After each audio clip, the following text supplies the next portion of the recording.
खबरों को पूरा देखिएगा। देश के लोकतंत्र की रील तो बन चुकी है, इससे पहले कि रेल बने आप खबरों को गंभीरता से पूरा देखना सीख लीजिए, क्योंकि खबरें एक गंभीर विषय होती हैं। जिस व्यक्ति के पीछे इतने लंबे समय से ईडी पड़ी हो और वह व्यक्ति अचानक एक सुबह बीजेपी में आ जाए और उसे टिकट भी मिल जाए, इस पर हैरानी केवल उन्हीं लोगों को नहीं होगी जिन्होंने यह कसम खा ली है कि देश की संस्थाओं के इस्तेमाल से इस खूबसूरत लोकतंत्र व्यवस्था को पूरी तरह से बर्बाद कर दिया जाए, कि ईडी से डरने की जरूरत नहीं है। बस ईडी के छापे के तुरंत बाद बीजेपी में आ जाने की और बीजेपी को चंदा देने की जरूरत है। हाँ, अगर इसमें थोड़ी देर हुई तो शायद आपको जेल भी जाना पड़ सकता है।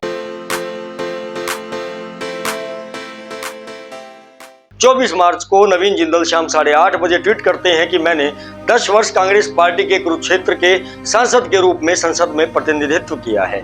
मैं कांग्रेस नेतृत्व तत्कालीन प्रधानमंत्री डॉक्टर मनमोहन सिंह जी का धन्यवाद करता हूं। आज मैं कांग्रेस पार्टी की प्राथमिक सदस्यता से इस्तीफा दे रहा हूं। इस ट्वीट को कांग्रेस अध्यक्ष मल्लिकार्जुन खड़गे के ट्विटर हैंडल से जोड़ दिया जाता है, यानी साफ लगता है कि पार्टी अध्यक्ष को भी इस बात की जानकारी ट्विटर से ही दी गई होगी। इस ट्वीट के ठीक 10 मिनट बाद भाजपा के ट्विटर हैंडल पर लाइव प्रेस कॉन्फ्रेंस शुरू हो जाती है, जहां जिंदल भाजपा में शामिल हो जाते हैं। क्या ऐसा रहा होगा कि जिंदल भाजपा के दरवाजे पर पहुंचकर कांग्रेस अध्यक्ष को ट्वीट कर रहे हैं, टैग कर रहे हैं? जिस कारोबार को लेकर उनके पीछे इतनी एजेंसियां लगाई गई, उनकी अब तारीफ होने लगी है कि ये बहुत बड़े व्यवसायी हैं।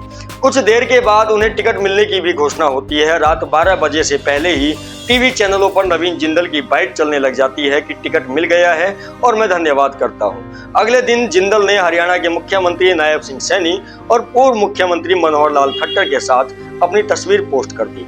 दूसरे दल करें तो समझ में आता है, मगर राष्ट्रवाद और राम राज्य की राजनीति करने वाली पार्टी राजनीति के द्वारा गंदगी को समेटकर अपने माथे पर लगा ले तो इसे आप क्या समझेंगे? बीजेपी ने ऐसा क्यों किया? क्या इसलिए कि जनता होश में नहीं है, या बीजेपी ने गलत को गले लगाने का संकल्प ले लिया है? खबरों से तो ये सब सवाल गायब हो गए हैं और आप कहते हैं कि कोई घोटाला नहीं हुआ।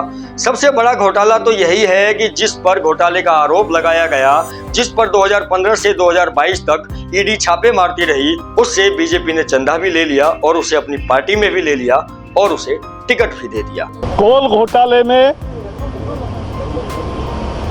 एक कांग्रेस सांसद नवीन जिंदल और कांग्रेस के पूर्व मंत्री दसरी नारायण राव के ऊपर एफआईआर दर्ज होने से एक बात फिर साबित हो गई है कि कांग्रेस ने कोयला घोटाले में जमकर देश को लूटा है।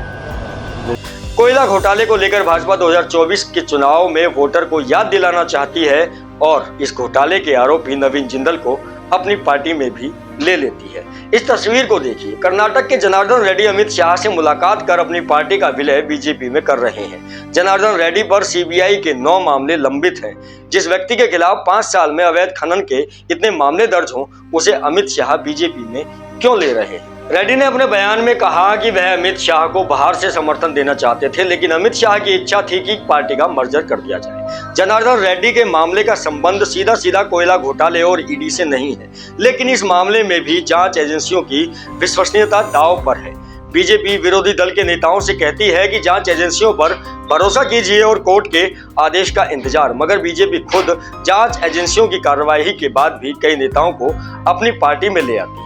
हरियाणा के मुख्यमंत्री एक तरफ नवीन जिंदल का बीजेपी में स्वागत कर रहे हैं और केजरीवाल से कह रहे हैं कि कोर्ट में साबित करें, अगर गलत नहीं है तो अदालत का सामना करें। इसका मतलब तो यही हुआ कि अरविंद केजरीवाल जेल में रहें।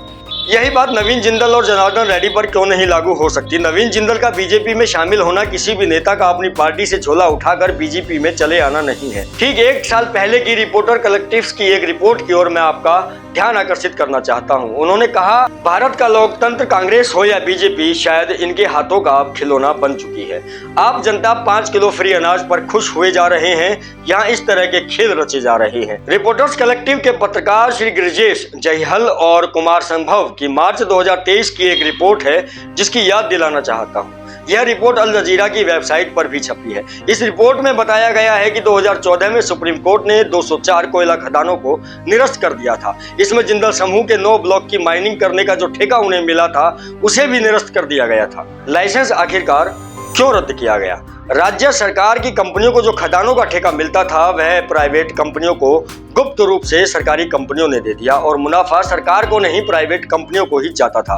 मतलब यही हुआ कि कंपनियां राज्य सरकार को चूना लगाने में उसी के साथ मिलकर खेल खेल रही थी। इस रिपोर्ट में एक और रहस्यमयी चीज मिलती है कि जिंदल के खदान का लाइसेंस तो रद्द हो गया, मगर 2008 में अडानी समूह को मिले ऐसे ही कॉन्ट्रैक्ट को रद्द क्यों नहीं किया गया? अडानी समूह के लिए मोदी सरकार ने नियमों में एक अपवाद के सहारे छूट दे दी और अडानी समूह कोयला निकालता रहा। रिपोर्टर्स कलेक्टिव ने कई दस्तावेज खंगाले पर उन्हें सवाल का जवाब नहीं मिला कि सरकार ने अकेले अडानी समूह के लिए यह छूट क्यों दी, जबकि 2014 के चुनाव में नरेंद्र मोदी का वादा था कि सरकार में आते ही सारी खदानों की दोबारा से नीलामी की जाएगी और सब कुछ पारदर्शी तरीके से होगा। लेकिन इस रिपोर्ट में दिखाया गया है कि नई सरकार में भी निजी कंपनियों को कॉम्पिटिटिव बिडिंग की प्रक्रिया से छूट मिलती रही, यानी टेंडर में कोई दूसरी कंपनी ना आ सके और मनपसंद कंपनी को खदान का ठेका दे दिया जाए, इस बात का पूरा इंतजाम कर दिया गया।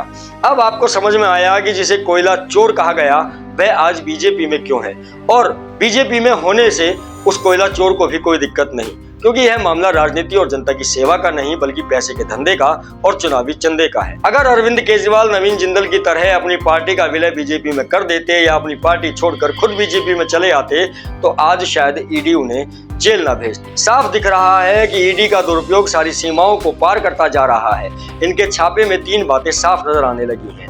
हम सब ने देखा कि छापे के बाद कंपनियों ने कई 100 करोड़ का चंदा बीजेपी को दे दिया और फिर चार्जशीट, या फिर छापे के बाद कई नेताओं ने अपनी पार्टी को छोड़ दिया या तोड़ दिया और बीजेपी में आ गए। तीसरी बात यह नजर आती है कि जो भी कोई इन बातों को मानने से मना करता है, केजरीवाल की तरह उसे जेल में डाल दिया जाता है। अजित पवार को गिरफ्तार नहीं किया गया, लेकिन अरविंद केजरीवाल और हेमंत सोरेन को जेल भेज दिया गया।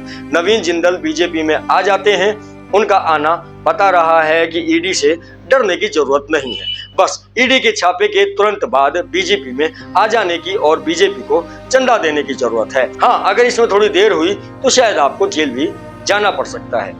दर्शकों, दोबारा मिलूंगा अन्य किसी खास रिपोर्ट के साथ, पर मैं आपसे दोबारा अनुरोध करता हूँ कि खबरों को अंत तक गंभीरता से और पूरा देखना सीख लीजिए।